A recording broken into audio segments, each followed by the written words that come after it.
Philippe Fabry, bonjour. Bonjour. Bienvenue chez Livre Noir. Merci. Vous êtes docteur, historien du droit, des institutions et des idées politiques. Vous êtes l'auteur du blog et de la chaîne YouTube Historionomie.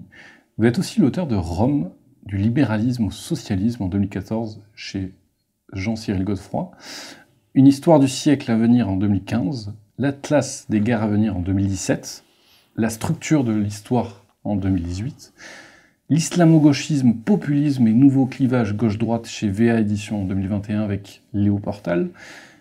Ensuite, Le président absolu, la 5e République contre la démocratie, publié début 2022. Et enfin, le tout dernier, La chute de l'Empire européen en octobre 2022.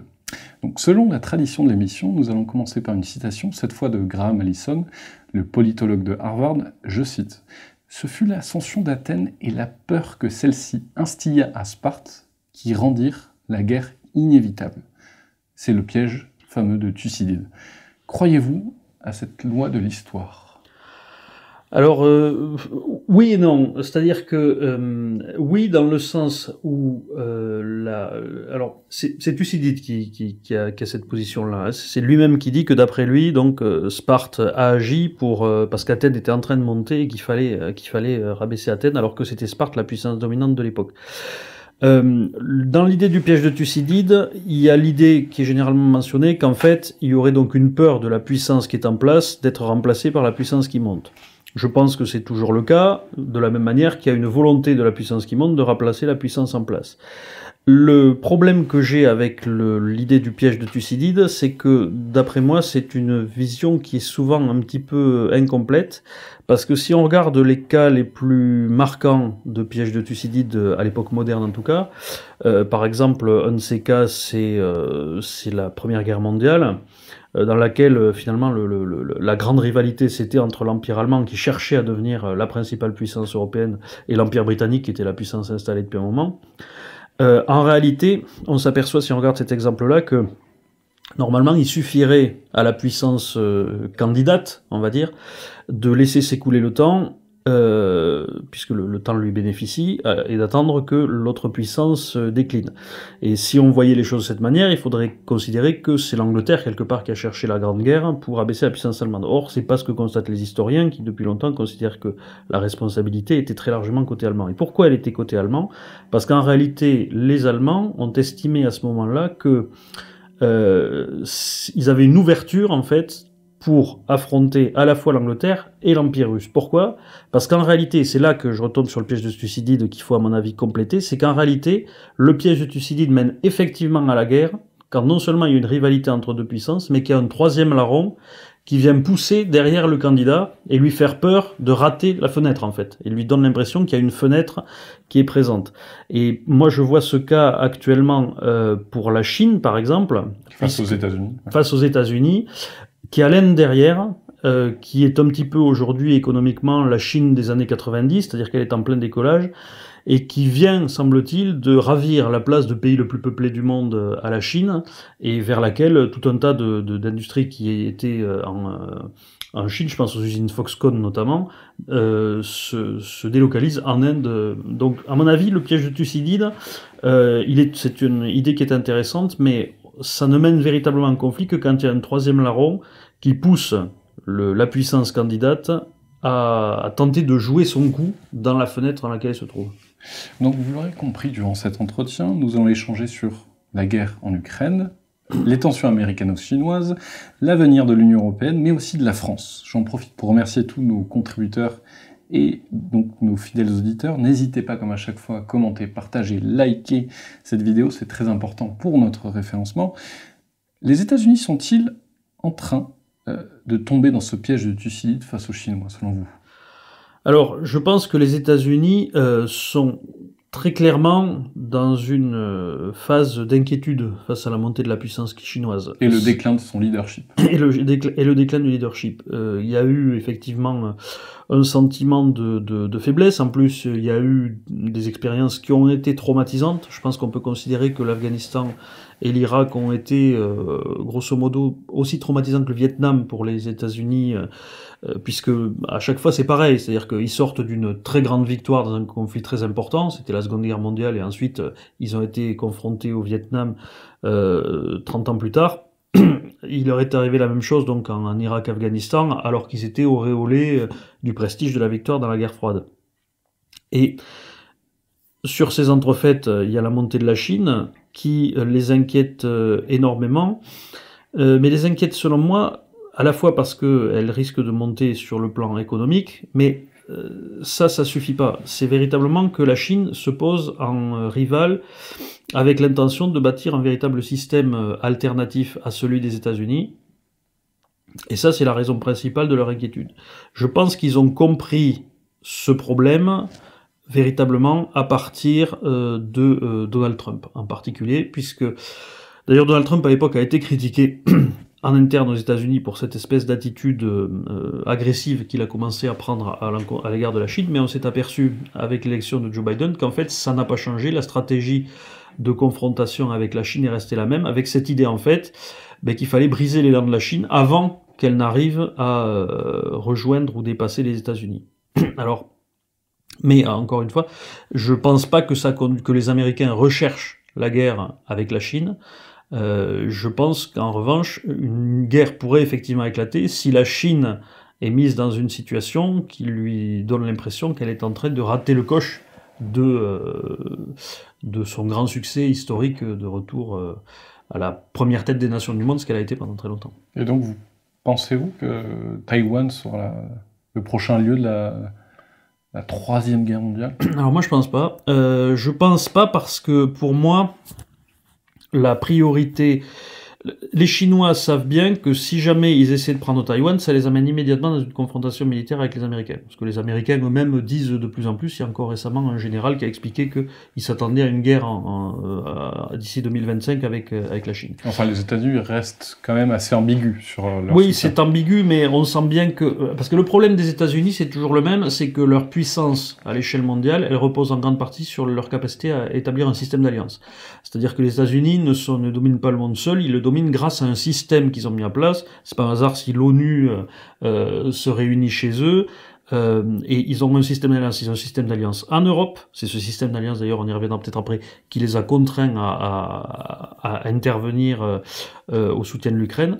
Et ils ont un système d'alliance en Asie avec la Corée du Sud, l'Australie, le Japon. Et ce système d'alliance, c'est la condition pour eux pour rester à la tête du monde, puisque c'est ça qui leur permet de jouer dans une autre catégorie que leurs rivaux. Parce que leurs rivaux ont tendance à être souvent assez seuls. C'est le cas de la Chine, notamment, qui, malgré le réseau qu'elle se constitue autour d'elle, n'a pas l'équivalent du système d'alliance américain. Et donc, je pense que dans cette perspective, les Américains, ils interviendraient s'il y avait un problème à Taïwan, parce que ne pas intervenir, ce serait très mal vécu, serait vécu comme un abandon par les Japonais, les Coréens, les Australiens, et donc à ce moment-là, il risquerait d'y avoir un effet domino terrible face à la puissance de la Chine.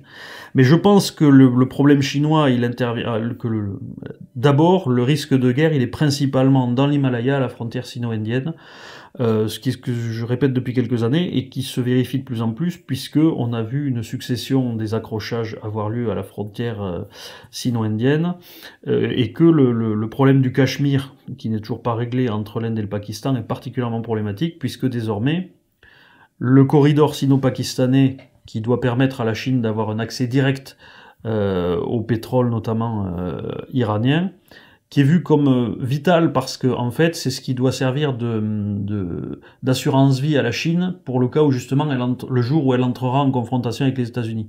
Parce que si elle n'a pas ça, elle sera à la merci du fait que les États-Unis contrôlent les principaux détroits qui lui permettent de s'approvisionner. Donc elle a besoin que ce corridor soit sécurisé. Et le fait que ce corridor traverse ce qu'on appelle le Cachemire pakistanais, c'est-à-dire la partie du Cachemire qui est occupée par le Pakistan et qui est toujours revendiquée par l'Inde, et fait selon moi que la Chine essaiera d'abord de clarifier définitivement la situation dans cette région-là avant de tenter une action contre Taïwan. Probablement avec une action qui resterait limitée. Hein. Elle pratique ce qu'on appelle la stratégie du salami, du tranchage de salami depuis des années. Mais à mon avis, il y aura un clash dans cette région qui risque d'arriver, d'autant plus que cette partie occupée du Cachemire pakistanais, ces derniers jours, est le théâtre de manifestations de la population de ce Cachemire qui réclame sa réunion avec l'Inde, ce qui est la première fois depuis le début de l'histoire de ce conflit en fait, et que les Indiens pourraient, si Narendra Modi décidait que c'était le bon moment, éventuellement essayer d'exploiter ce mécontentement pour remettre la main sur cet endroit-là, mais à ce moment-là c'est un casus belli avec la Chine, puisque ça couperait directement ce corridor sino-pakistanais. Donc on est vraiment sur le fil du rasoir dans cette région depuis plusieurs années, et il y a de plus en plus de crises de plus en plus fréquentes. Donc à mon avis ça commencerait là, avant qu'il y ait quelque chose autour de Taïwan. Sachant que dans l'Himalaya, les Indiens comme les Chinois n'ont le droit de se battre qu'à main nue, me semble-t-il. Alors oui, ben c'est ce qui fait que jusqu'ici, avec des bâtons ou des c'est ce pierres. qui fait que jusqu'ici la guerre n'a pas éclaté, même si en juin 2020 ils se sont quand même fait Il y a eu 20 morts, plusieurs dizaines côté de morts de indien. chaque côté, 20 morts indiens, on ne sait pas combien côté chinois, on parle d'une cinquantaine, mais le gouvernement chinois n'en parle pas beaucoup. C'est justement pour éviter une escalade militaire, parce que ce sont deux puissances nucléaires qu'ils évitent ça, mais je pense qu'il est tout à fait possible qu'il y ait un conflit dans cette région-là, même entre puissances nucléaires, qui resterait vraisemblablement conventionnel, puisqu'on a des cas, il y a eu le conflit de Kargil en 1999 entre le Pakistan et l'Inde, où il y a eu plusieurs milliers de soldats de chaque côté qui se sont effectivement battus, donc il y a une vraie guerre conventionnelle. Et on a aussi le cas du conflit frontalier sino-soviétique de 1969, où ils se sont battus pendant à peu près 6 mois, et on pense que ça a fait au total 20 000 morts, alors que la Chine comme l'Union soviétique étaient déjà des puissances nucléaires. Donc sur les conflits de frontières, il peut y avoir des guerres conventionnelles entre puissances nucléaires. Philippe Fabry, qu'est-ce que l'historionomie? Alors l'historionomie, c'est la discipline que j'essaie de développer depuis plusieurs années. En fait, ce que j'ai constaté, je suis pas le premier à l'avoir fait, il y a de grands auteurs qui l'ont fait avant moi, Toynbee, Spengler, etc.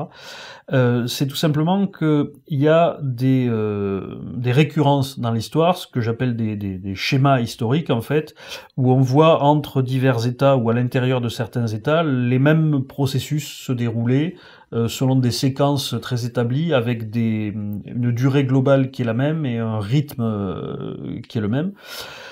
Ce que j'appelle donc des récurrences historiques, et dont on peut tirer des modèles, et ces modèles peuvent être prédictifs. Et donc, en fait, tout simplement, l'historionomie, c'est le fait de consacrer, dans l'étude historique, de se consacrer à la recherche de ces modèles-là, et à leur construction et leur affinage en multipliant les exemples, un petit peu ce qu'on fait en astronomie pour détecter la course des astres. La différence avec l'histoire, c'est qu'en histoire, au contraire, en histoire, on cherche la particularité d'une chose qui s'est passée, on va aller chercher les faits, et on va aller chercher tout ce qui est spécifique à ce moment-là, en essayant d'éviter des généralités. C'est pour ça que les historiens n'aiment pas beaucoup les modèles historiques, justement. Donc c'est pas la même démarche intellectuelle. Naturellement, l'historionomie, ça s'appuie sur les travaux des historiens, parce que c'est là qu'on trouve les données. Et je pense qu'inversement, il peut y avoir un dialogue entre le travail des historiens et le travail de l'historionomie, puisque une fois que vous avez établi qu'une certaine époque ou une certaine série d'événements correspond à un modèle qu'on a bâti en historionomie, ça peut permettre aux historiens, par justement l'apport de la théorie, de combler des manques qu'il peut y avoir au niveau des données, et en particulier de servir d'outil interprétatif de l'histoire. Voilà, c'est l'ambition qu'il y a derrière ça, et c'est là-dessus que je travaille depuis une dizaine d'années maintenant. Et en plus de ça, il y a évidemment l'aspect prospectif, puisque si on voit aujourd'hui qu'on est dans une certaine course historique, je sais pas, un schéma qui dure 70 ans et qu'on en a déjà fait 40 ans, on peut penser que les 30 ans suivants continueront d'obéir au modèle. Donc pour vous, l'histoire se répète? Alors tout à fait, l'histoire se répète. Elle se répète pas exactement, dans la mesure où elle change d'acteur régulièrement à chaque occurrence. Il est très rare qu'on voit les choses se répéter en impliquant les mêmes acteurs. Le phénomène géopolitique depuis 11 mois, c'est quand même la guerre en Ukraine, donc déclenchée le 24 février 2022. Vous aviez prévu cette guerre? Oui. Je l'avais prévu. Alors, en 2017, en fait, j'ai écrit un bouquin qui s'appelait Atlas des guerres à venir, dans lequel je développais un modèle historique que j'appelle des impérialistes revanchards, au rang desquels on trouve des gens aussi divers que Napoléon, Hitler, mais aussi Hannibal de Carthage, Persée de Macédoine, que personne ne connaît, mais c'est aussi un personnage du même type, et Vladimir Poutine. Alors, à chaque fois je nomme les noms, mais en réalité, il vaut mieux parler de la France de Napoléon Bonaparte, l'Allemagne d'Hitler, etc., parce que ce sont des phénomènes de psychologie collective en grande partie et des phénomènes sociaux collectifs. Donc il faut pas trop insister sur les questions de personnes. Et donc dans ce livre, j'avais fait une première projection de ce que je pensais être la guerre qui impliquerait la Russie. Et j'ai complété ce livre, donc il est sorti au début 2017, et je l'ai complété avec un article que j'ai publié sur mon blog en janvier 2019, que j'ai intégré d'ailleurs dans la réédition du livre qui est sorti il y a quelques mois, dans lequel j'expliquais donc que j'avais intitulé Vers une invasion russe de l'Ukraine, et dans laquelle j'expliquais pourquoi il y avait un intérêt russe économique et stratégique à envahir l'Ukraine. Et quels étaient les préalables nécessaires à cette invasion, en particulier, notamment la prise de contrôle de la Biélorussie qui permettrait d'attaquer sur 3 côtés, donc notamment à partir du territoire biélorusse. Et en fait, ce qui s'est passé, donc, c'est que cet article est de janvier 2019. En août 2020, il y a eu la première étape qui a été franchie, puisque, à l'occasion de la réélection contestée de Loukachenko, la Russie a pu quasiment de facto annexer la Biélorussie, puisque jusque-là, Loukachenko jouait un jeu un peu équilibriste entre l'Union européenne et la Russie. Là, il est entré totalement dans la main de la Russie de Vladimir Poutine. Et ça n'a pas loupé. Dès la première moitié de 2021, il y a eu le premier rassemblement de troupes aux frontières de l'Ukraine. Des exercices. Voilà, des exercices qui n'ont pas mené à une invasion, parce que je pense que Vladimir Poutine essayait d'obtenir les résultats qu'il voulait en Ukraine par une simple pression. Ça n'a pas marché, et donc quand il y a eu après il y a eu à nouveau le rassemblement de troupes autour de l'Ukraine fin 2021, et là il y a eu avec les ultimatums de décembre 2021, et finalement l'invasion qui a commencé en 2022, février 2022, par les 3 côtés comme je l'anticipais, c'est-à-dire par la Crimée, le territoire russe et le territoire biélorusse. Donc on a déjà vécu ce scénario dans l'histoire ? Alors oui, on l'a déjà vécu, en particulier avec l'invasion de la Tchécoslovaquie par l'Allemagne d'Hitler, qui avait le même type de préoccupation irrédentiste avec une population à l'époque allemande, donc dans les Sudètes, le même type de préoccupation industrielle, puisque avoir la main sur ce qui est devenu ensuite la Bohème-Moravie, donc la partie tchèque de la Tchécoslovaquie, parce que la Slovaquie c'était agricole, ça n'intéressait pas les Allemands, mais la partie tchèque, il y avait toute une industrie lourde qui était très importante pour l'effort de guerre allemand. Et un dernier intérêt qui était celui de sécuriser et de rendre plus cohérent le territoire allemand, puisqu'après l'annexion de l'Autriche, la Tchécoslovaquie représentait un gros trou dans le territoire du Reich que les Allemands estimaient être un danger, d'être une espèce de porte-avions ou de base avancée britannique en fait, ou franco-britannique, à l'intérieur du territoire allemand, et donc il y avait cette volonté de faire le précaré allemand, hein, finalement, d'une certaine manière, ce qu'on retrouve aussi avec la volonté de Vladimir Poutine, qui a été maintes fois affirmée, l'idée qu'il n'était pas possible d'avoir des missiles otaniens à Kharkov, donc cette idée de retrouver finalement une forme de frontière plus facilement manœuvrable, plutôt que ce couloir qui a servi plusieurs fois à envahir le territoire russe. N'est-il pas osé de comparer Hitler à Poutine ou à Napoléon ? Alors, parce que c'est quand même très controversé ce que vous dites. Le problème, c'est que justement avec Hitler, tout de suite, on pense à l'Holocauste et on pense à tous ces aspects-là du régime nazi. Alors c'est pas tellement ça que je trouve intéressant là-dedans, parce qu'en fait le truc c'est que tous les régimes révolutionnaires comme celui d'Hitler souvent ont des massacres. Il y a eu, si vous prenez Cromwell, qui était l'équivalent britannique au XVIIe siècle, il y a eu le massacre des Irlandais. Chez nous en France, on a eu les guerres de Vendée qui ont eu lieu avant que Napoléon arrive au pouvoir, bien sûr, mais c'était lié à l'épisode révolutionnaire. Donc il faut distinguer la partie extérieure, on va dire, proprement de ce que j'appelle l'impérialisme revanchard, et la partie interne qui est plus un phénomène révolutionnaire qui se trouve s'être produit en même temps chez Hitler, alors que chez nous, par exemple, on a eu d'abord Robespierre, ensuite on a eu Napoléon, si vous voulez. Donc quand je compare à Hitler, je compare pas à Hitler le génocidaire, c'est Hitler en tant qu'agent de l'ambition revancharde nationale, avec l'idée que en fait le pays a été privé de son rôle et de sa position stratégique dans le cadre d'une défaite qui est toujours un peu vécue comme un coup de poignard dans le dos ou un échec des élites nationales.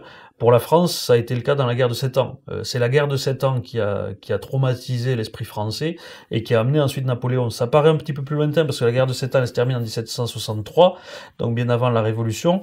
Mais il faut se souvenir que l'épisode désastreux de la guerre de 7 ans pour les Français, c'est la défaite de Rosbach contre les Prussiens de Frédéric II, qui a été une défaite militaire absolument terrible, qui a donné lieu à des chansons critiques du pouvoir en France qui appelaient presque, qui évoquaient déjà la guillotine, puisqu'elle disait nous saurons bien vers qui madame, puisque le texte était adressé à Pompadour, il nous faudra tordre le cou. Donc il y avait déjà la volonté révolutionnaire dans ces chants satiriques-là, qui dénonçait le fait que on avait donné de mauvais chefs à l'armée française pour des raisons d'intrigue de cour. Et il faut savoir que lorsque Napoléon a battu les Prussiens à Iéna, la première chose qu'il a fait ensuite, c'est d'aller abattre la colonne commémorative de la victoire de Rosbach des Prussiens. Donc c'est pour dire comme le traumatisme, la grande armée se voyait vraiment comme vengeresse des défaites nationales du XVIIIe siècle. Est-ce que l'avancée territoriale de l'OTAN rendait cette guerre inévitable en Ukraine? Alors, c'est toujours c'est toujours la question qu'il faut se poser. En fait, de toute façon, là aussi, on retrouve les mêmes mécaniques. Si vous regardez ce qui a lancé les guerres proprement napoléoniennes, les guerres napoléoniennes, celles qui commencent en 1805, qui conduisent à Austerlitz, puisqu'avant ça, il y avait eu la paix de 1803, qui avait été signée avec les Anglais, et le fait est que cette paix n'a jamais été respectée de part et d'autre. C'est-à-dire que les Anglais devaient évacuer Malte, la France, elle, devait évacuer d'autres endroits, et chacun, Napoléon et les Britanniques, se sont renvoyés la responsabilité l'un sur l'autre jusqu'au moment où la guerre finalement s'est déclarée. C'est déclaré d'ailleurs notamment par des mesures de sanctions économiques des Britanniques contre la France de Napoléon. Pour l'Allemagne d'Hitler, il y a un petit peu les mêmes choses, c'est-à-dire que et ça se lit très bien, un bouquin très intéressant là-dessus, c'est À la droite d'Hitler de Nicolas von Below, qui était son aide de camp pour la Luftwaffe, qui raconte en fait depuis 1937 jusqu'à 1945, il a accompagné Hitler tout au long. Et il explique combien, à partir de 1937, Hitler s'est convaincu que les Britanniques préparaient une guerre contre l'Allemagne, une autre guerre contre l'Allemagne, pour mettre fin totalement à la puissance allemande. En gros, qu'ils avaient déjà abaissé la puissance allemande avec la défaite de 1918, mais qu'ils estimaient que c'était pas fini et qu'il fallait vraiment exterminer la puissance allemande. Et donc, c'est ce que je disais, c'est que là, il voyait la Tchécoslovaquie comme un danger, il voyait le couloir de Danzig comme un danger, donc il imaginait que tout ça était des préparatifs, en fait, pour que l'Angleterre puisse écraser définitivement l'Allemagne. Et donc, dans l'idée, le logiciel d'Hitler, tout ce qu'il a fait était pour prévenir ça. Et son idée, c'était de faire en sorte... Pour se venger aussi de la Première Guerre. Alors, c'était aussi pour se venger, pour retrouver la place d'avant, mais c'était avec... Et c'est très clair, c'est-à-dire que, à la base, vraisemblablement, Hitler voulait attendre quelques années de plus pour être plus prêt, mais à partir de 1937, on le voit dans la façon dont von Below le raconte, il s'est convaincu qu'il y avait une volonté imminente de l'Angleterre de prévenir la remontée, puisqu'il y avait les succès économiques du Troisième Reich, donc il y avait cette remontée de l'Allemagne. Et donc, il a commencé à se dire que les Britanniques laisseraient pas faire ça, et que d'ailleurs la garantie qui était donnée à la Tchécoslovaquie puis celle à la Pologne, c'était un but justement d'encercler l'Allemagne, et que le but était donc d'abattre l'Allemagne. Donc c'est une espèce de paranoïa.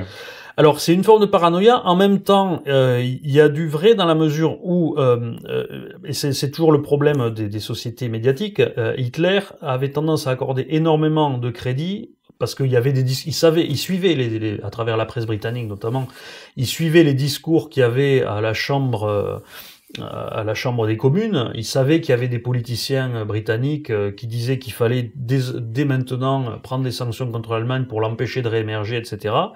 Et donc il y a eu cette espèce d'escalade où du coup lui a conçu l'idée qu'il s'apprêtait à l'attaquer, et donc il fallait prendre cette vitesse. Ce qui a nourri les discours des Britanniques qui disaient qu'il était en danger. Et donc c'est cette forme de mécanique-là, en fait, qui est cette escalade de la peur, finalement, où chacun pense que l'autre complote contre lui, et ça finit par amener à la guerre. Et il s'est passé un petit peu la même chose entre l'OTAN et la Russie, effectivement, avec énormément de malentendus d'abord, de maladresse notamment du côté otanien dans les années 90 face à la Russie, et ensuite au moment où l'OTAN et les Occidentaux ont commencé à voir les Russes différemment et auraient pu justement faire moins de maladresse, à ce moment-là la Russie s'était déjà crispée sur un certain nombre de secteurs. Donc il y a vraiment eu une rencontre manquée dans cet espace-là. Et ça a commencé à déraper à partir de 2008 avec la Géorgie, et ensuite la suite, quoi. Est-ce que vous voyez une continuité en politique étrangère de la Russie entre donc l'empire tsariste, l'URSS et donc la Russie de Poutine? Ah ben je pense tout à fait. En fait, tout État-nation en construction, et tant qu'il n'a pas trouvé ses frontières définitives, a tendance à chercher ses frontières définitives à travers une ère culturelle. C'est-à-dire que il estime qu'il y a une ère culturelle qui lui revient naturellement de dominer. Pendant très longtemps, les rois de France ont estimé que dominer l'espace des Gaules, l'espace traditionnel des Gaules, était le destin normal de la France. Les Anglais estimaient que c'était à eux de dominer la totalité des îles britanniques, ce qu'ils ont réussi à faire. Nous, on a réussi à dominer l'espace gaulois pendant la Révolution essentiellement, mais pour l'essentiel du territoire, c'était fait déjà sous Louis XIV. C'est-à-dire l'espace gaulois? C'est-à-dire les anciennes Gaules, tout simplement, c'est-à-dire le territoire français actuel et la rive gauche du Rhin, c'est-à-dire la Belgique, qui sont des choses qu'on a tenues que sous la Révolution et l'Empire, en fait. Et pour les Russes, leur sentiment, c'est que leur espace naturel d'expansion, c'est l'espace slave, tout simplement, et slavo-orthodoxe, dont ils se perçoivent comme le centre. Donc ça fait partie c'est ça leur représentation de leurs frontières. Et généralement, on ne finit par renoncer à ces frontières-là que dans le cadre d'un désastre militaire final qui a été, pour la France, ça a été la fin des guerres napoléoniennes, et pour l'Allemagne, ça a été l'échec du pangermanisme d'Hitler. Et pour la Russie? Il n'y a pas eu de défaite. Pour la Russie, alors il y a pas eu de défaite, non, parce qu'ils sont jamais allés au bout de ce processus-là. En particulier parce que moi j'estime que Staline aurait dû être l'équivalent de Napoléon et d'Hitler en Russie, sauf qu'il lui est arrivé une chose particulière, c'est qu'il est tombé face à l'impérialiste revanchard allemand qu'il a agressé en premier. Et semble-t-il que ça a perturbé son mode de fonctionnement, et qu'en fait, on est reparti depuis le début, en fait. Ça a relancé le schéma du début pour la Russie, avec la reconstitution de l'Empire soviétique, et ensuite l'équivalent d'une nouvelle révolution qui a commencé à la fin des années 80. Donc la Russie n'a pas assez de territoire. Ben, c'est surtout que la Russie n'est pas encore fixée, parce que en fait le problème, si vous voulez, je vais faire brièvement, ça sera peut-être plus simple comme ça. L'impérialisme revanchard, comment ça se passe? Vous avez un État qui est en construction depuis plusieurs siècles, qui finit par atteindre quelque chose d'assez proche de ses frontières naturelles, ou alors il lui en manque pas beaucoup, et à s'installer dans le concert, on va dire, des nations les plus puissantes du monde. C'est le cas de la France à partir de Louis XIV, c'est le cas de l'Allemagne à partir de Bismarck, et ça a été le cas de la Russie justement à partir de Staline, si on reprend les choses correctement. Une quarantaine d'années après ce moment-là, il y a une volonté de parachever l'œuvre finalement, et de devenir enfin la première puissance mondiale, ou en tout cas l'idée qu'on ne va pas en être loin. C'était l'espoir qu'avaient les Français pendant la guerre de 7 ans, c'était l'espoir qu'avaient les Allemands au moment de la guerre de 14, je l'ai dit tout à l'heure, et c'était l'espoir qu'avaient les Soviétiques à la fin des années 70, quand ils étaient pratiquement triomphants avec les accords d'Helsinki, qu'ils ont dépassé le stock d'armes nucléaires américain, et que même en Occident, il y avait beaucoup de gens qui commençaient à se demander si les Soviétiques finiraient pas par gagner, en fait. Et au moment donc où où ces pays ont l'impression qu'ils vont toucher enfin au but, hein, cette espèce de graal de la superpuissance, ils subissent une défaite totalement humiliante. Donc j'ai parlé de la guerre de 7 ans pour la France, pour l'Allemagne, ça a été 1918, et pour l'URSS, ça a été alors c'est les difficultés, hein, c'est un ensemble, mais en fait ça a eu les mêmes conséquences pour l'URSS que la défaite de 1918 pour l'Allemagne, l'effondrement de l'URSS. C'est-à-dire que il y a eu les difficultés d'Afghanistan, il y a eu Tchernobyl, il y a eu les difficultés économiques internes qui ont fait que tout d'un coup l'URSS s'est démembré, a été démembré de la même manière que l'Allemagne l'avait été après 1918, et donc ça entraîne une remise en question profonde à l'intérieur du pays, souvent un changement un changement successif de régime avec un grand chaos, une crise inflationniste, enfin on le voit à chaque fois. En France, ça a été la crise des assignats, il y a eu l'épisode hyperinflationniste de la République de Weimar en Allemagne, il y a eu l'hyperinflation des années 90, et là-dedans vous avez un type qui, avec lui toute une élite, qui essaie de reprendre les choses en main, tout en restant encore sur l'ancien modèle, et qui a le sentiment que la défaite qui vient d'être subie était une défaite qui a été subie pour de mauvaises raisons. Et il y a toujours un peu l'idée du coup de poignard dans le dos, en fait. J'ai cité comment ça s'était illustré en France. Bon, en Allemagne, tout le monde le sait. Et il y a aussi eu cette idée en Russie, avec l'idée qu'une partie des élites, notamment Gorbatchev, a été très mal vu. Il est resté très mal vu parce qu'il y a l'idée que on s'est sabordé parce que ces gens-là étaient incompétents, alors qu'on était à ça de réussir. Et donc, si on était à ça de réussir, ça veut dire qu'on peut peut-être quand même y arriver. Et donc, il y a cette idée de match retour, finalement. C'est pour ça que je parle d'impérialistes revanchards, parce que ce sont des gens qui essaient non seulement de revenir à la puissance d'avant, mais qui au fond essaient de réaliser quelque part ce qui est presque un rêve millénaire de domination de l'ensemble de l'espace culturel. Et en général, c'est quand ça échoue que les frontières finales de l'État-nation émergent.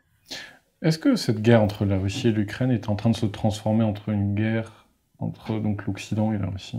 En fait, je pense que c'est une guerre entre l'Occident et la Russie depuis le début, parce que depuis le début, c'est-à-dire il faut se souvenir que... Hein, depuis 11 mois ou depuis donc la fin de la guerre froide? Non, depuis 11 mois. Parce que depuis la fin de la guerre froide, de toute façon, effectivement, l'Ouest a eu tendance à avancer dans l'espace qui a été laissé par la Russie, alors pour tout un tas de raisons. En particulier, ce qui est très intéressant, c'est que quand on lit les débats universitaires occidentaux, américains notamment, sur, par exemple, la question de la pérennité de l'OTAN, après l'effondrement du pacte Varsovie. Il fallait se chercher un ennemi. Alors, non, c'est pas ça que disait, c'est ce qu'on a souvent expliqué après coup. En réalité, il y a eu, on se rend compte qu'il y a eu une espèce de grande peur, chez les élites occidentales, qui a été que la chute de l'URSS et la chute du pacte Varsovie, ça donne une espèce de chute de la Yougoslavie, mais à l'échelle du continent. Et en fait, dans cette perspective-là, l'OTAN a été vue comme le moyen justement de remplir le rôle pacificateur qui était celui du pacte Varsovie. C'est-à-dire qu'il y a beaucoup de gens tout simplement en Occident qui se sont dit mais finalement le pacte Varsovie c'était pas mal parce que ça a évité que tous ces pays se tapent dessus. Et c'est en particulier quelque chose qui existe très fort chez les Américains. C'est-à-dire que l'idée chez les Américains c'est si on laisse les Européens faire ce qu'ils veulent, ils se tapent dessus. Et à chaque fois on est obligé de venir pour essayer de calmer le jeu, c'est une catastrophe. Donc c'est vraiment une des choses qui a beaucoup motivé l'extension de l'OTAN, c'était ça. Le truc c'est que ça a été fait effectivement sans trop tenir compte de la place et des préoccupations qu'il y avait en Russie. Il y avait beaucoup chez les élites américaines, effectivement, et même chez la population, une hostilité à la Russie malgré tout qui demeurait. Il y avait aussi, il faut se rendre compte de ça, une hostilité en Russie à l'OTAN qui n'a jamais cessé. C'est-à-dire que quand on regarde l'histoire des relations OTAN-Russie, on s'aperçoit que les élites russes étaient favorables à un rapprochement avec l'OTAN jusqu'au début des années 2000.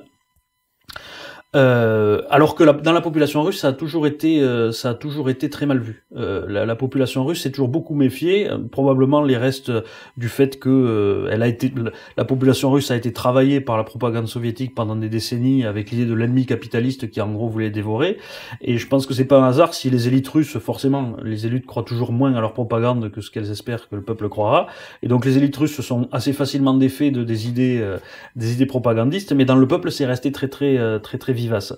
Et donc ça a aussi joué sur les tensions, puisque comme d'habitude, hein, encore équilibre de la peur, je disais, quand certains allaient voir ce que disaient certains dans la population russe ou certains extrémistes, parce qu'effectivement, il faut le noter, Vladimir Poutine n'a jamais été le plus extrémiste nationaliste, il a été énormément poussé par le fait qu'en interne, il devait composer plus avec des gens qui étaient plus radicaux que lui, et même en Occident, on se rend souvent pas compte que même un type qu'on voit comme l'opposant numéro 1 à Vladimir Poutine aujourd'hui, Alexei Navalny, était par exemple très favorable à l'annexion de la Crimée. Ça, donc ça, c'est des choses qui font quand même consensus en Russie. Et donc déjà il y a ce problème originel effectivement d'extension que l'extension de l'OTAN a suscité énormément d'inquiétudes en Russie. Et c'est à l'origine de la guerre. C'est pour ça que je dis depuis le début, en fait, c'est depuis le début même de la guerre en Ukraine, parce que dans l'idée de Vladimir Poutine, pour moi c'est extrêmement clair. Et c'est une chose qu'on a eu du mal à comprendre. Donc, on a l'impression que c'est une question de guerre russe en Ukraine, alors que dès le début, pour Vladimir Poutine, c'est une question de guerre russe contre l'OTAN ou à viser contre l'OTAN. Je m'explique. L'ultimatum qui a été donné par les Russes, en gros, qui était si on obtient quelque chose là-dessus, il n'y aura pas de guerre, ça a été fait en décembre 2021, quand les Russes ont publié c'est le ministère des Affaires étrangères russe qui a fait ça, publié une série d'exigences et qui en gros était que l'OTAN recule aux frontières de 1991, on va dire ça comme ça. Démilitarisation. Voilà, démilitarisation, c'est-à-dire et évacuation grosso modo de toute l'Europe de l'Est. Alors ça, c'était inadmissible pour les États-Unis, puisqu'encore une fois, la puissance américaine repose sur son système d'alliance. Donc les États-Unis ne pouvaient pas se permettre de dire oui, d'accord, même pour préserver la paix, parce qu'à ce moment-là, tout le monde, à travers le monde, aurait commencé à se dire on peut pas compter sur les Américains. C'était une espèce surtout de finlandisation de l'Ukraine. De l'Ukraine, mais alors aussi de l'Europe. C'est ça qu'il faut comprendre, c'est que c'était toute l'Europe de l'Est. C'est-à-dire qu'il était plus question, pour les Russes, il était question qu'il n'y ait plus aucune troupe de l'OTAN dans les pays baltes, qu'il n'y ait plus aucune troupe en Pologne, qu'il n'y ait plus aucune troupe en Roumanie. C'était ça l'idée. Il fallait que tout le monde recule. C'était ça la condition. C'était en fait l'idée, en gros, on renégocie une structure de sécurité à l'échelle européenne. Sauf que ça, c'était inadmissible, je dis, pour les Américains, parce que s'ils faisaient ça, s'ils acceptaient ça, donc en fait, on était dans une situation, et en général, c'est ça qui commence les guerres, où il n'y avait pas de choix admissible par une ou l'autre partie. Et du côté de Vladimir Poutine, donc, je pense que son idée initiale, ça a été, je vais faire mon opération militaire spéciale en Ukraine, ça va bien se passer très rapidement, j'aurai mon résultat, et là je pourrais à nouveau aller voir l'OTAN et leur dire, bon, voyez, j'y suis allé, donc en Ukraine ça sera fini, maintenant pour le reste, qu'est-ce qu'on fait ? Donc c'est dans ce sens-là que je pense que véritablement il y avait un but d'intimidation aussi, c'était le fait ils vont voir que je suis prêt à agir, donc on pourra renégocier cette structure de sécurité. Sauf que de l'autre côté, encore une fois, les Américains savaient bien que non seulement ils pouvaient pas reculer en OTAN, mais on finit par considérer que les Polonais, les Baltes, etc., verraient ça comme une trahison de leur part s'ils n'intervenaient pas, s'ils ne faisaient pas des livraisons d'armes en Ukraine même. Donc à ce moment-là, pour les États-Unis, alors qu'à la base, le discours américain était quand même on n'interviendra pas, on n'ira pas. En gros, c'était presque allez-y quoi. Presque oui, ou sinon allez-y. Du moins, de toute façon, on pourra rien faire parce qu'on veut pas la guerre non plus. Et sauf qu'ils se sont rendus compte qu'il y avait les Polonais, les Baltes, et que là, c'était le système d'alliance qui était en danger. Et le problème, c'est que le système d'alliance, encore une fois, pour les États-Unis, c'est vu à l'échelle mondiale. Ils savent que les Japonais, les Coréens du Sud, les Australiens, non seulement regarderaient ce qu'ils feraient si Taïwan était attaqué, mais ils regardent aussi ce qu'ils font, parce que pour eux c'est un signe de ce qui se passera à Taïwan, si les pays baltes ou les Polonais sont en danger.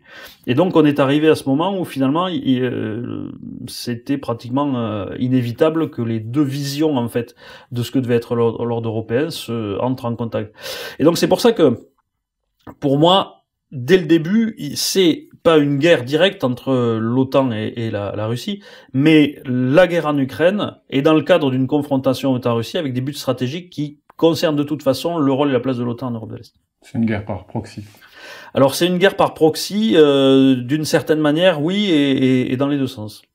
Parce que ça a déjà existé dans l'histoire des guerres. Ah, tout à fait, ça a déjà existé. Mais d'ailleurs, je pense, alors il y a le Vietnam a été une, mais l'Afghanistan. Et je pense parce que ça aussi, c'est une des choses dans ma trajectoire de l'impérialiste revanchard qui est qui est caractéristique de l'ennemi de l'impérialiste revanchard, c'est que l'ennemi de l'impérialiste revanchard, c'est celui qui a gagné la guerre d'avant. C'est-à-dire qui a gagné celle qui amène l'impérialiste revanchard justement. Donc c'est les Franco-Anglais en 1918, et c'était les Britanniques contre la France de la guerre de 7 ans. Et le truc, c'est que les vainqueurs de la guerre d'avant, ils pensent qu'ils vont gagner la nouvelle guerre en refaisant la guerre d'avant, en fait. Donc, comme la première fois, pendant la guerre de 7 ans, les Anglais avaient réussi à nous enliser en Allemagne, ils se sont dit, bon, ben, on va faire la même chose, on va amener Napoléon à s'enliser en Allemagne. Sauf que Napoléon se précipite, il encercle les Autrichiens à Ulm, ensuite il va les battre, et il les sort de la guerre en 2 mois. Pareil pour les Franco-Anglais. On s'est dit en 1940, bon, on va rejouer 1914, mais mieux. C'est-à-dire que maintenant on a les Maginot, on a les chars, donc on va se préparer et on va regagner la guerre comme la dernière fois. Les Allemands traversent les Ardennes, percés de Sedan, et on perd tout là aussi en 2 mois. Et donc, je pense que, alors, pour l'instant, les Occidentaux n'ont pas perdu en Ukraine, mais la guerre d'Ukraine est quand même vue un petit peu comme on va regagner contre la Russie, comme on avait fait à l'époque contre l'URSS, c'est-à-dire on va les enliser en Ukraine comme on avait fait en Afghanistan, et le régime va finir par se casser la figure. C'était un peu l'espoir, d'ailleurs, le wishful thinking qu'on a entendu dans les médias depuis le début de la guerre. Mais c'est le résultat, on le voit pas encore, et moi j'ai du mal à l'anticiper dans la mesure où, encore une fois, dans tous les cas que je connais avant, ce qui caractérise normalement le vainqueur de la guerre d'avant, c'est qu'en faisant ça, il se trompe, et que ça marche pas. Donc, c'est ce que j'allais vous demander, comment vous prévoyez la fin de cette guerre?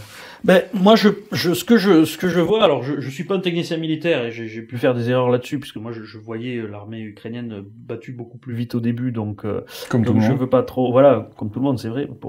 Mais en fait, moi, ce que je pense surtout, c'est que, et j'en suis de plus en plus convaincu, ce qui est important, c'est la mobilisation, la capacité de mobilisation et l'ampleur de la mobilisation de chaque côté.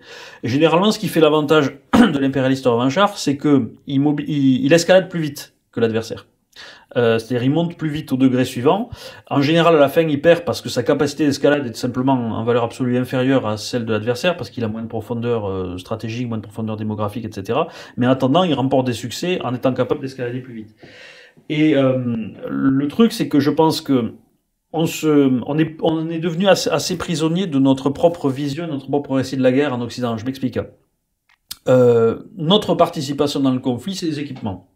C'est surtout les équipements américains, mais bon, on les voit comme notre participation, en particulier en Europe, on aime bien s'imaginer que c'est nous qui faisons.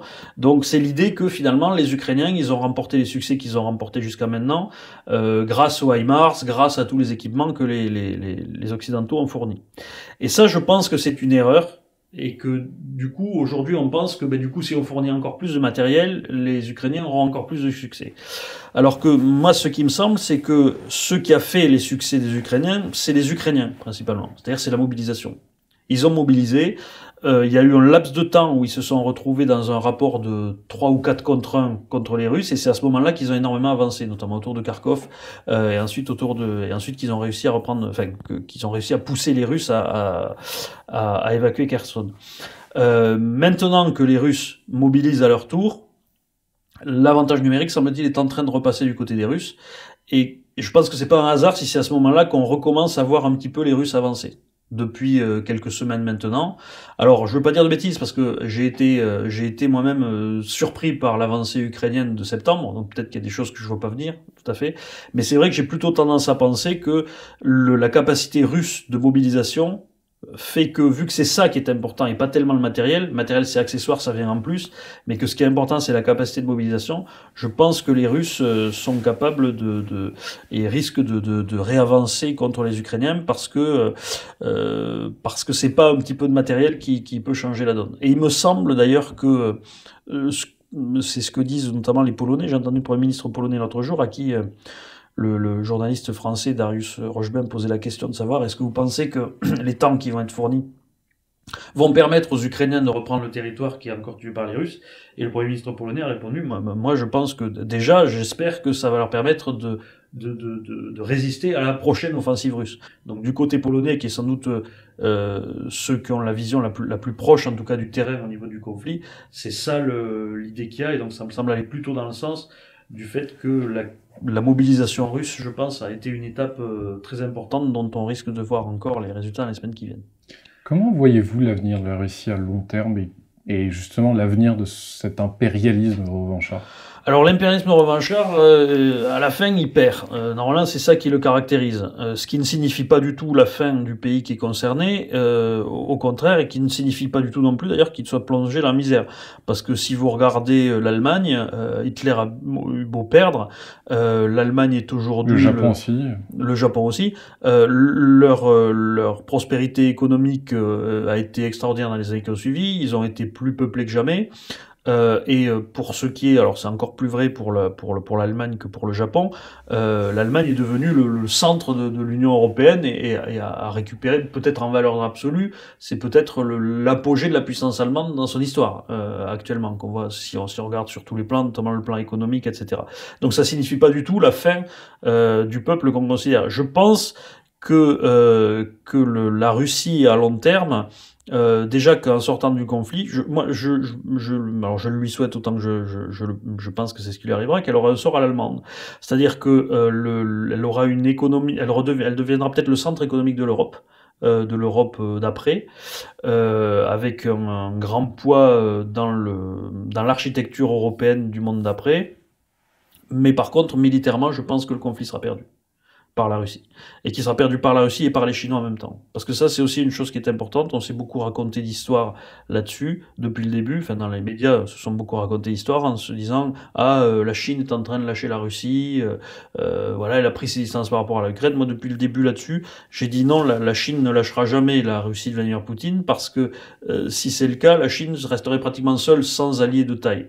Et donc, je pense que le risque principal pour la Russie, c'est que aujourd'hui, l'Ukraine, finalement, est devenu le lieu d'une guerre par proxy entre l'OTAN et la Russie, et je crains qu'à terme, l'Europe ne devienne le théâtre d'une guerre par proxy entre les États-Unis et la Chine à travers l'opposition OTAN-Russie. Ça, c'est le risque que je vois principal. Après le piège de Thucydide de Graham Allison, j'aimerais vous entendre sur la vision d'un autre auteur américain très connu. C'est l'américano-polonais et conseiller américain à la sécurité nationale qui est donc mort récemment, Zbigniew Brzezinski, qui est donc l'auteur de ce livre célèbre, Le Grand Échiquier, qui appelait les États-Unis à séparer l'Ukraine de la Russie et finalement repousser la Russie en Asie. Est-ce que, justement, celui-ci est parvenu à ses fins? Alors, il me semble que Brzezinski avait changé d'avis à la fin. Oui, d'ailleurs, je crois qu'il disait que c'était dangereux de faire ça. Je pense qu'effectivement, ça a eu une influence, clairement. La politique occidentale, et véritablement occidentale, pas juste américaine, a été détacher l'Ukraine de la Russie. Ça a été la politique américaine pour des raisons effectivement stratégiques, mais ça a surtout été, je pense, la politique européenne, puisque en fait depuis que l'Union européenne, il y a une idée, c'est que l'Europe quelque part a gagné la guerre froide contre l'Union soviétique.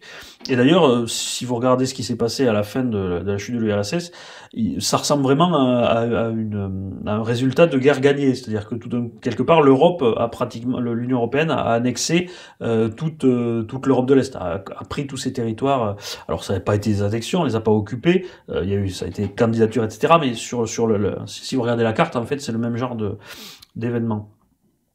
Donc je pense qu'il y a eu cet effort de détachement effectivement de l'Ukraine de la Russie. Je suis pas sûr que ce soit une question de rejeter la Russie en Asie, mais clairement, à vrai dire, moi j'ai jamais trop compris fondamentalement au plan civilisationnel ce que ça pouvait vouloir dire chez Brzezinski. Je peux comprendre au plan économique, parce que l'Ukraine malgré tout avait énormément d'importance économique pour la Russie, en particulier dans l'appareil militaro-industriel russe. L'Ukraine a hérité d'une bonne partie de cette industrie-là.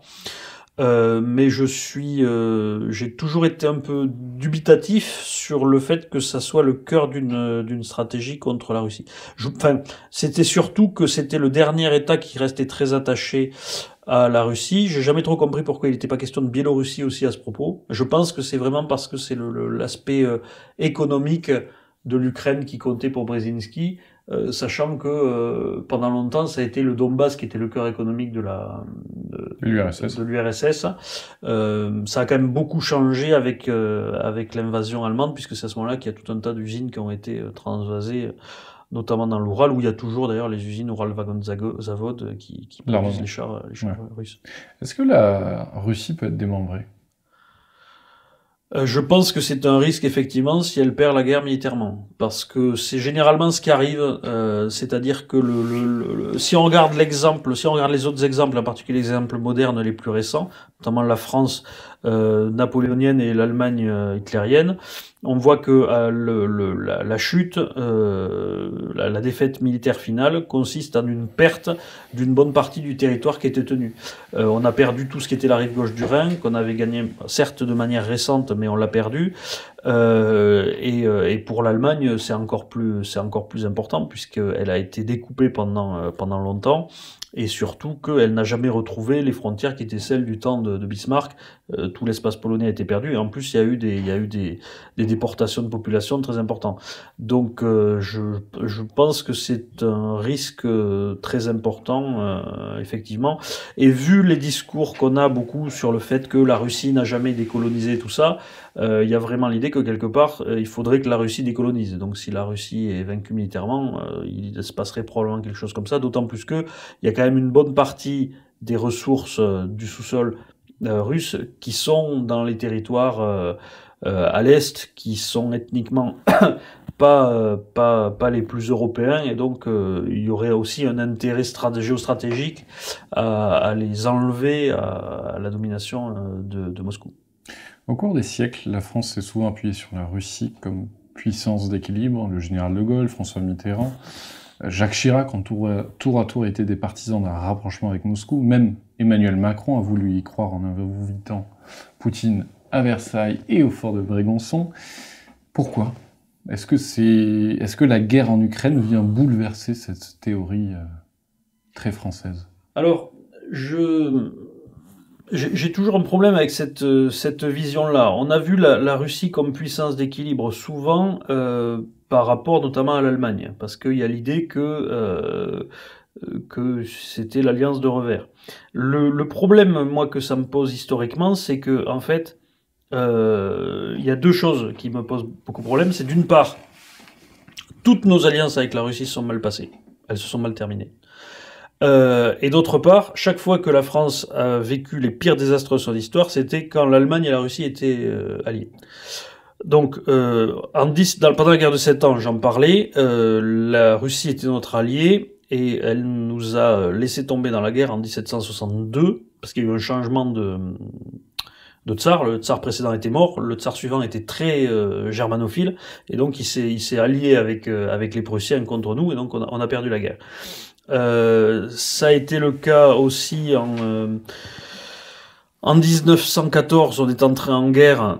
C'est notre alliance avec la Russie qui nous a amenés dans la guerre pour défendre les Serbes. Et ensuite, la Russie s'est retirée de la guerre en 1917 et on s'est retrouvé avec les Allemands tout seuls sur le dos.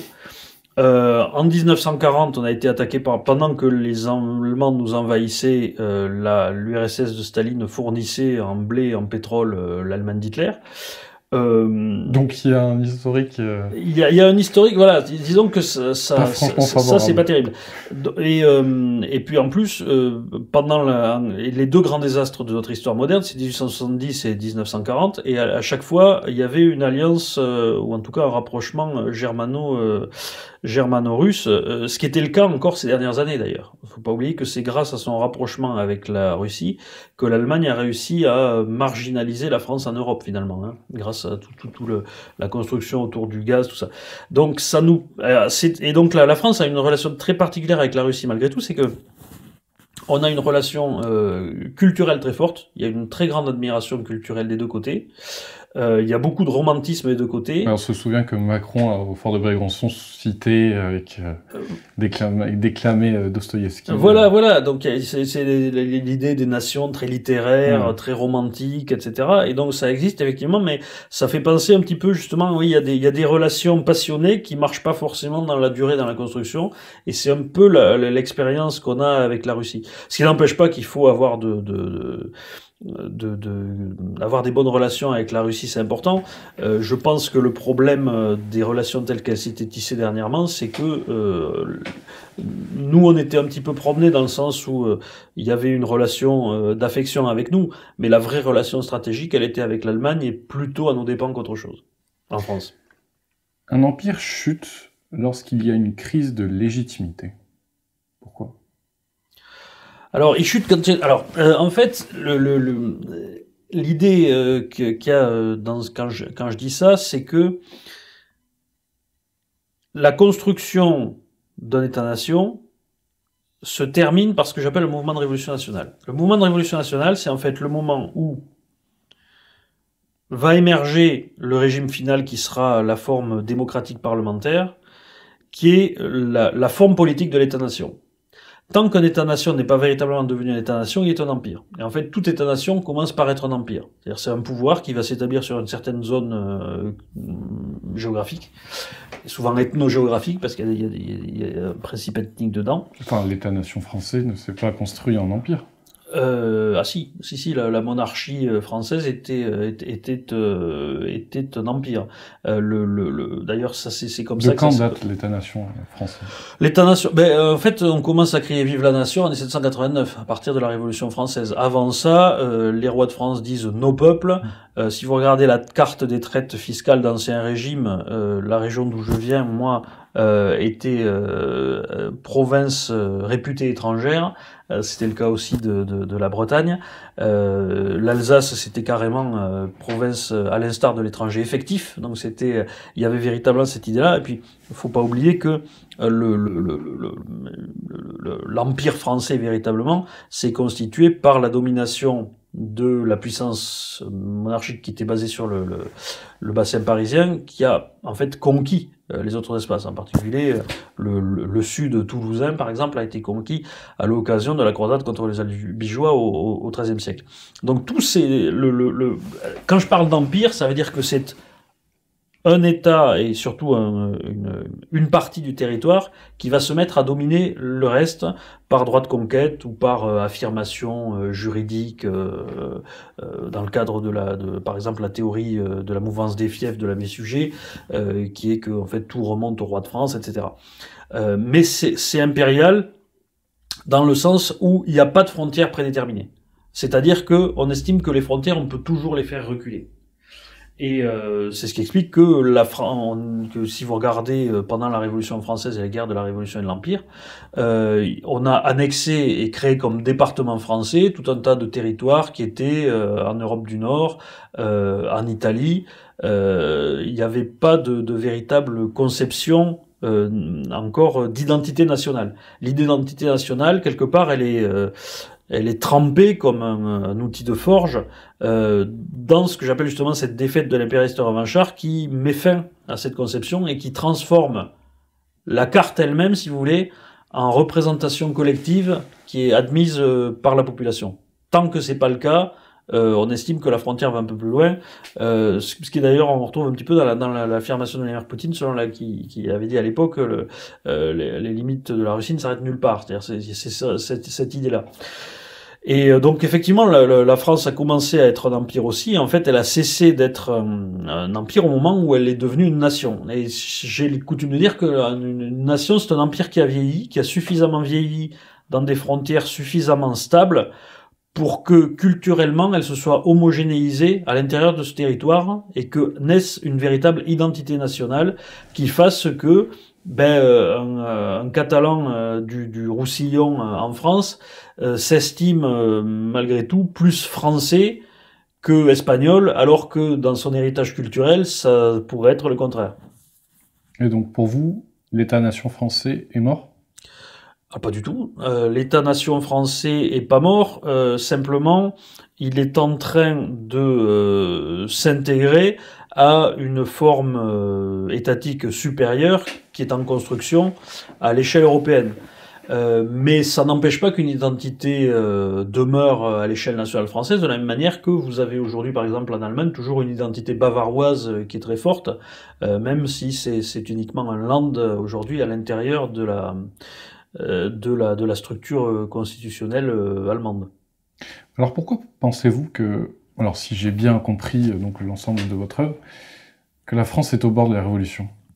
Alors c'est encore un petit détail. Petit détail. Enfin non, c'est une petite une subtilité. C'est que il arrive, il y a des cas, je l'ai cité tout à l'heure avec la Russie de Staline, où le fait qu'une fois que l'ordre politique est arrivé ou est censé être arrivé au bout, c'est-à-dire que une fois qu'on a atteint le degré de la démocratie parlementaire, il peut arriver qu'une catastrophe nationale fasse régresser politiquement le pays. Alors ça ne le fait pas régresser au plan de l'identité nationale, mais ça le fait régresser au plan de ses institutions politiques. Je m'explique. C'est arrivé plusieurs fois en France. La dernière fois en date, c'est la Troisième République, qui était un régime installé, démocratique, parlementaire, qui s'est heurté à la défaite de 1940. Et ça a lancé, en fait, ça fait redémarrer ce que j'appelle un mouvement de révolution, c'est-à-dire cette période qui amène à la construction effective d'une démocratie parlementaire fonctionnelle. Et ce que je dis donc à propos de la France, c'est que cette catastrophe, elle s'est pas terminée en 1946 avec l'apparition de la 4e République qui a restauré la 3e. Elle est encore en cours parce que elle a amené au pouvoir le général de Gaulle qui a mis fin à ces institutions démocratiques et parlementaires de la 3e République en créant la 5e République. Alors c'était pas dans ses intentions. Simplement, je pense que de Gaulle était un piètre constitutionnaliste et il n'a pas compris que sa création de ce que j'appelle la République plébiscitaire, c'est-à-dire cette République dans laquelle le président de la République a un pouvoir très fort associé au suffrage universel, ça recrée en fait l'ancien régime. Et donc ce que je dis tout simplement, c'est que depuis 60 ans maintenant, on a en France un système qui s'est recréé en raison de la Constitution et de l'ordre politique, qui s'est recréé une espèce d'ancien régime intérieur qui fait que on est destiné à sombrer dans une nouvelle révolution, puisque c'est comme ça qu'on sort de ce type de régime-là. Et je pense qu'on en vit les prodromes depuis quelques années. Voilà. Je pense que ça va, que la 5e République va finir par s'effondrer, parce qu'on est devenu véritablement un régime dans lequel l'expression démocratique est de plus en plus limitée. De plus en plus inexistante, le siège de l'expression démocratique dont c'est le Parlement est de plus en plus bafoué, alors que les Français, on le voit, ont un désir de parlementarisme. On l'a vu avec le résultat très spécifique des législatives, où alors qu'on n'a pas un scrutin proportionnel, ça donne pratiquement une assemblée proportionnelle, et surtout où la population, d'après les sondages, était très contente à une large majorité de ce Parlement sans majorité, finalement, ce qui est curieux, mais ce qui, selon moi, indique qu'il y a une véritable volonté de la population, qu'il y ait des vrais débats au Parlement, que les choses soient véritablement discutées et qu'on retrouve des cultures du compromis démocratique, finalement. Mais est-ce que c'est ça la culture française, la culture de compromis? Parce que c'est de la culture allemande. Alors juste ça pour moi justement c'est une erreur de penser ça. C'est vrai qu'on a tendance à beaucoup se répéter ça. La culture de la coalition. Voilà. Mais en fait c'est typique de ce genre de régime justement de se dire mais nous on n'est pas comme ça. Et vous savez c'est ce qu'on se disait. C'est l'homme providentiel. Voilà, mais oui mais c'est ce qu'on se disait aussi dans l'Allemagne des années 30. C'est-à-dire on disait mais de toute façon en Allemagne on n'est pas démocrate. Nous il nous faut un chef fort. Paradoxalement, c'est ce que beaucoup de gens ont tendance à dire de la Russie aussi. La Russie, ils sont pas faits pour être démocratiques. Ils ont jamais connu un chef fort. Voilà. Et sauf que en France, on a été une démocratie effective et avec pas moins de culture du compromis qu'en Allemagne aujourd'hui ou en Italie ou quoi pendant 90 ans, entre 1870 et 1958. Donc la réalité, c'est pas ça. La réalité, c'est que les régimes très verticaux sont totalement défavorables à une culture du compromis. Parce qu'on attend à ce que il y a un chef qui dise quelque chose et que ce soit fait. Et que le chef, lui, il veut pas qu'il y ait de débat parce que ça remet en question systématiquement son autorité. Alors qu'inversement, les régimes parlementaires qui fonctionnent sont une école du compromis, puisqu'on est habitué à avoir le débat qui se tient non pas dans les couloirs de l'Élysée, dont on a quelques échos grâce à des indiscrétions journalistiques, mais où on voit les débats du Parlement et on peut les lire et on peut y participer. C'est ça qui change. Et en fait, la différence entre les Allemands et nous, c'est pas que les Allemands ont par nature une culture du compromis et pas nous. C'est que les Allemands, depuis 80 ans, ils vivent dans une démocratie parlementaire où ils ont une culture du débat, et donc tout le monde est habitué à avoir cette culture-là. Alors que chez nous, on a mis fin à cette culture avec l'élection du président de la République au suffrage universel au début des années 60, qui a totalement transformé le régime et qui fait que petit à petit, la culture démocratique s'est complètement étiolée. Donc en fait, on a perdu la culture du dialogue à cause de la nature du régime. Donc vous appelez au retour de la 4e ou la 3e République. Tout à fait. Je pense qu'il n'y a pas de raison qu'on n'y revienne pas, puisque c'est le moment où on avait les mêmes institutions qu'aujourd'hui tous nos voisins ont. Et chez nos voisins, il n'y a pas eu de crise des gilets jaunes, il y a beaucoup moins de violence politique dans la rue. C'est pas du tout parce que les Français sont...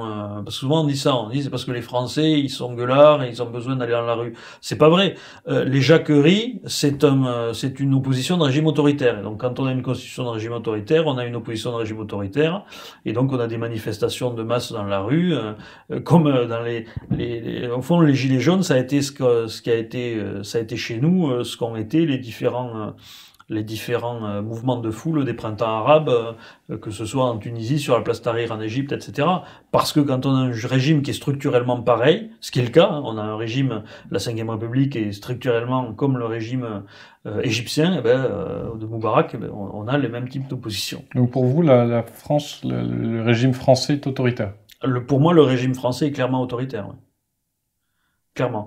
C'est-à-dire qu'en fait, si vous voulez, il y a des standards, c'est assez facile à voir, il y a des standards démocratiques occidentaux, c'est ce que je dis dans le président absolu, tous les États voisins, tous les grands États voisins, des dimensions de la France, ont les mêmes institutions. C'est pas très compliqué, il y a quelques standards. C'est-à-dire qu'ils ont une chambre haute, une chambre basse, bon ça on les a, mais ils ont surtout une séparation du chef de l'État et du chef de gouvernement. Ils ont un chef de l'État qui ne préside pas les séances du Conseil des ministres. Ils ont des gouvernements qui sont véritablement responsables devant le Parlement. Chez nous, on n'a jamais un gouvernement qui est tombé sur motion de censure pendant toute l'histoire de la Ve République, jamais. Il y en a une motion qui a été votée, c'est en 1962, et De Gaulle l'a contournée par une dissolution. Donc la responsabilité du gouvernement devant le Parlement, en fait, en France, ça n'existe pas.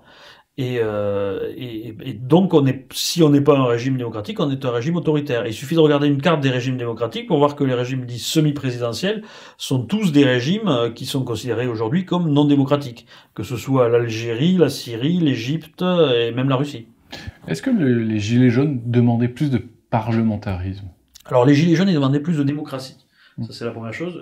Mais la façon dont ils ont vu, voilà, c'était le RIC. Mais je pense qu'ils demandaient effectivement plus de représentation parlementaire, en particulier parce que, pour moi, ce qui est très clair, c'est que... C'était pas la première de leurs revendications, en tout cas. C'était pas la première, mais je pense qu'il faut toujours savoir lire entre les lignes. Et c'est ça qui doit faire les bons politiques. C'est ce qu'on a souvent pas su faire pendant les Gilets jaunes. Par exemple, il y a un truc qui m'a beaucoup choqué, moi, c'est que les Gilets jaunes, au prétexte que d'un côté, ils demandaient plus de services publics et de l'autre, ils demandaient moins d'impôts, on s'est moqué d'eux en disant, mais voilà, ils savent pas ce qu'ils veulent, ils ont aucune notion d'économie. Alors qu'en réalité, le message fondamental, c'était où passe notre pognon. Avec tout ce qu'on paye, on n'a pas de service public. Et c'était en particulier une revendication de la France périphérique.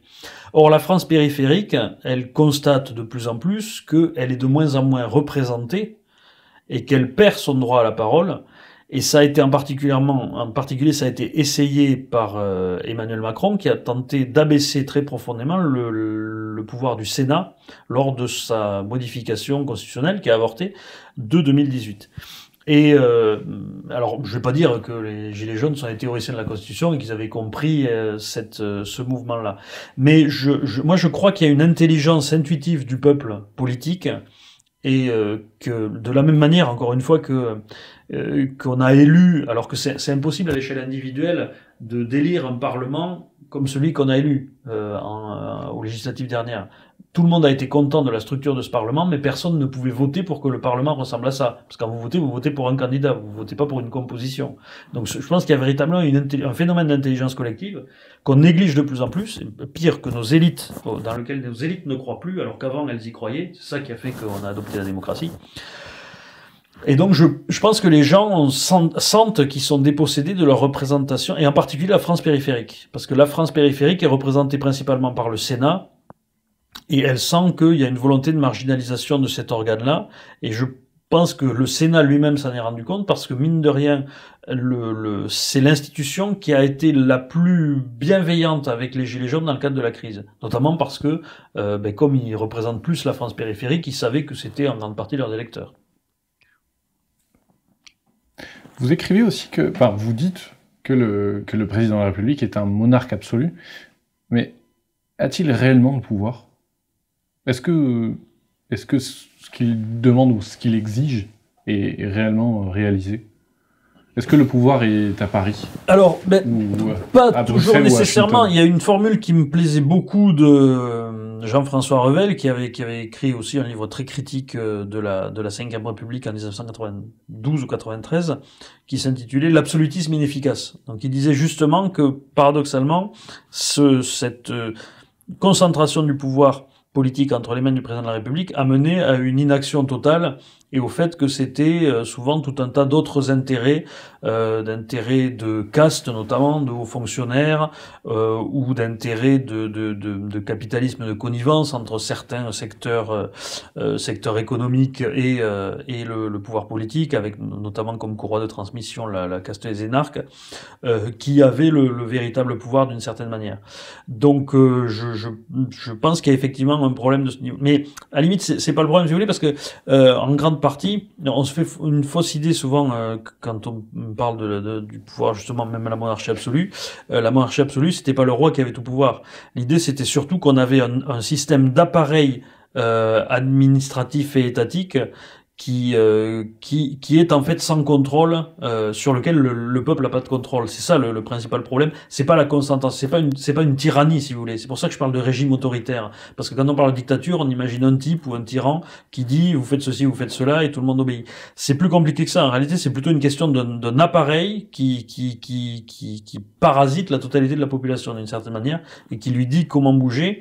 Mais c'est un phénomène collectif et social beaucoup plus qu'individuel. Est-ce qu'on vit un déclin de l'Europe inéluctable?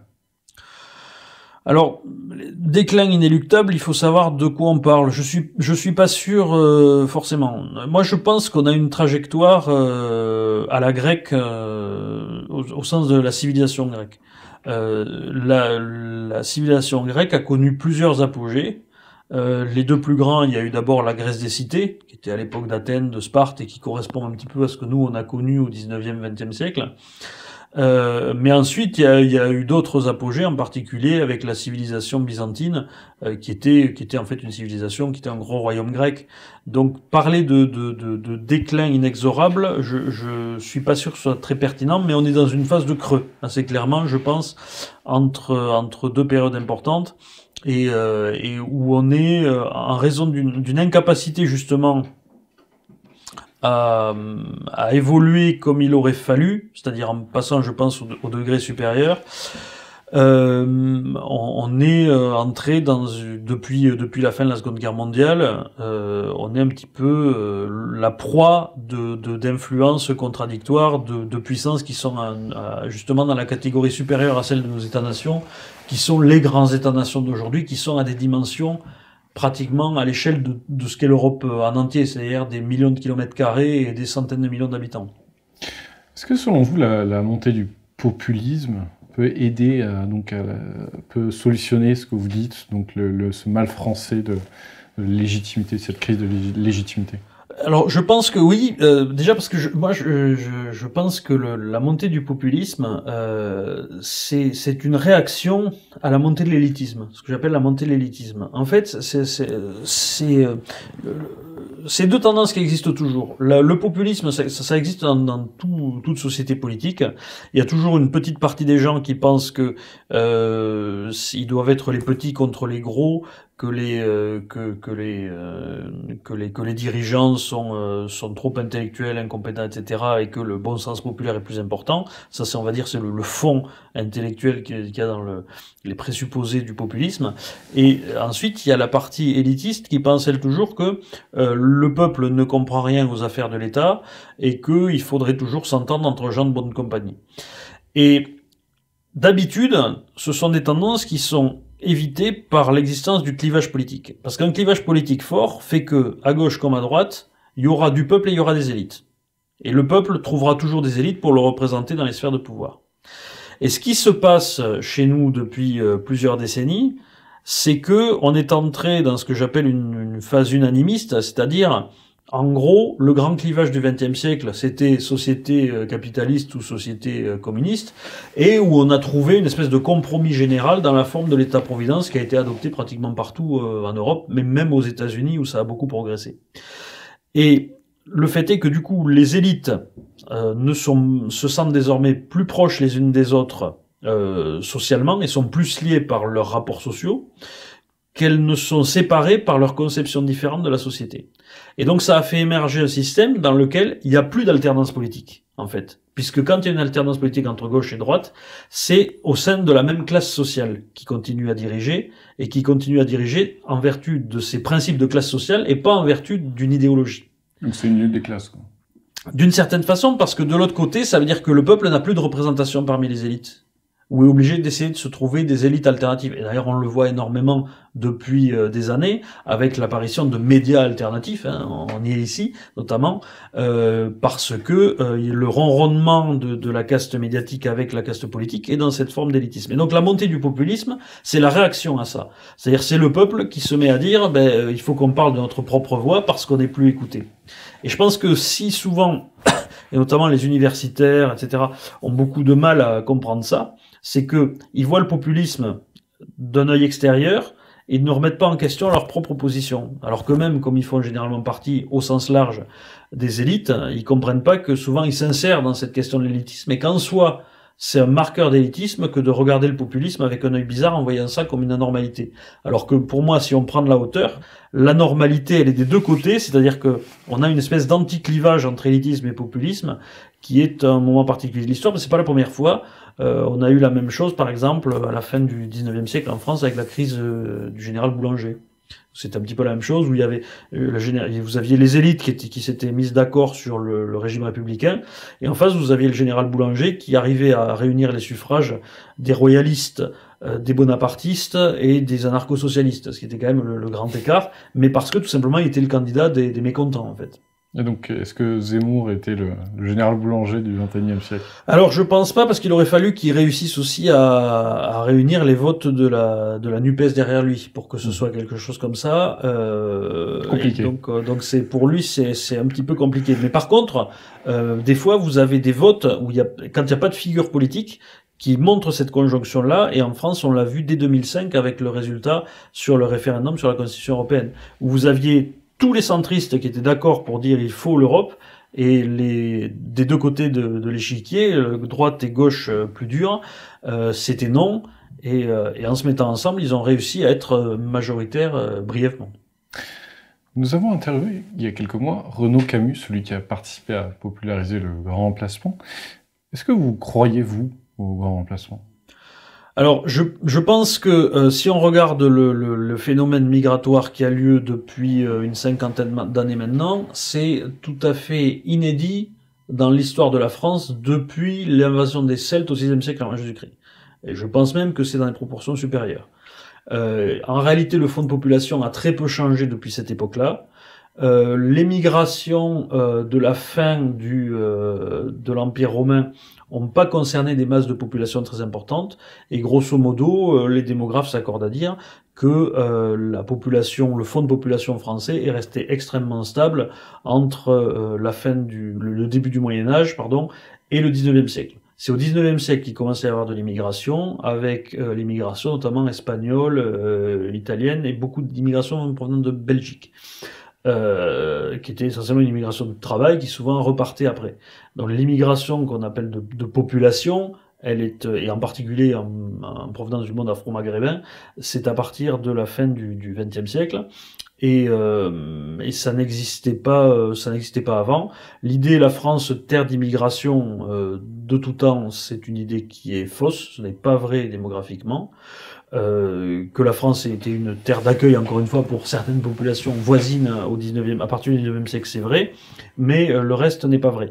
Ce qu'on vit, c'est la suite de notre aventure coloniale, principalement, que vivent d'ailleurs aussi les Britanniques, eux avec une immigration qui vient essentiellement de l'Inde, du Pakistan et du Bangladesh, de ces régions-là qui étaient leur équivalent, on va dire, de l'Afrique, même si leur partie de l'Afrique leur fournit aussi pas mal de population. Et donc très clairement, ça crée un changement dans la structure de population. C'est difficile de savoir si le terme de remplacement est le mieux choisi, parce que la population française ne me semble pas avoir beaucoup bougé depuis ce qu'elle était dans les années 60. C'est-à-dire qu'on doit être à 55 millions, on va dire, de la suite de ce fonds de population stable. Et donc c'est une espèce d'excroissance qu'on a, mais effectivement à l'échelle de la population en entier, ça change profondément la structure de peuplement.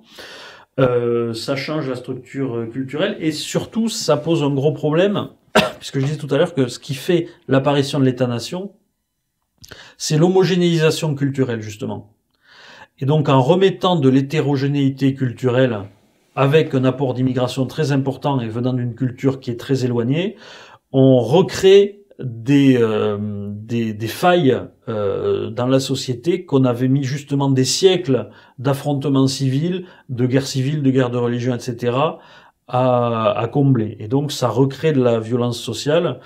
Alors je ne pense pas que il y aura un remplacement, on va dire, total malgré tout, mais clairement ça change la structure de peuplement et ça ne peut pas ne pas avoir d'effet à l'échelle culturelle et politique. Est-ce qu'on a déjà connu dans l'histoire un bouleversement démographique aussi rapide? Alors aussi rapide, je pense pas. Encore une fois, pour moi, il faut remonter à l'époque des Celtes. Et en plus, ça avait été fait avec des. Et dans d'autres pays, c'est pas. Dans d'autres pays, à des échelles plus petites peut-être, il y a eu des bouleversements comme ça. Je pense, on a dû en trouver dans l'Antiquité. Peut-être en Yougoslavie. C'est possible en Yougoslavie aussi, mais c'est à des échelles beaucoup plus petites. À des échelles de grandes importations de population, c'est pas arrivé. Comme vous le savez, je fais beaucoup le parallèle entre l'Europe moderne et la Grèce antique. Et la Grèce antique, par exemple, n'a pas accueilli d'immigration. Les changements de population se sont faits dans le monde hellénistique, c'est-à-dire là où les Grecs étaient allés, c'est-à-dire en Égypte, ce genre. Les problèmes qu'on a dans nos sociétés multiculturelles aujourd'hui, si on les retrouve dans le monde grec, c'était dans les sociétés que les Grecs avaient reconstituées en dehors de Grèce elle-même. Mais ils n'ont pas eu le même type de difficultés que nous sur le sol grec. Merci beaucoup, Philippe Fabry. Merci à nos auditeurs et aux internautes de nous avoir suivis pendant cette émission passionnante. N'oubliez pas de vous abonner, de commenter, de partager, de liker cette vidéo. Encore un grand merci à vous, Philippe Fabry. Merci. D'avoir accepté notre invitation et très bonne soirée à tous.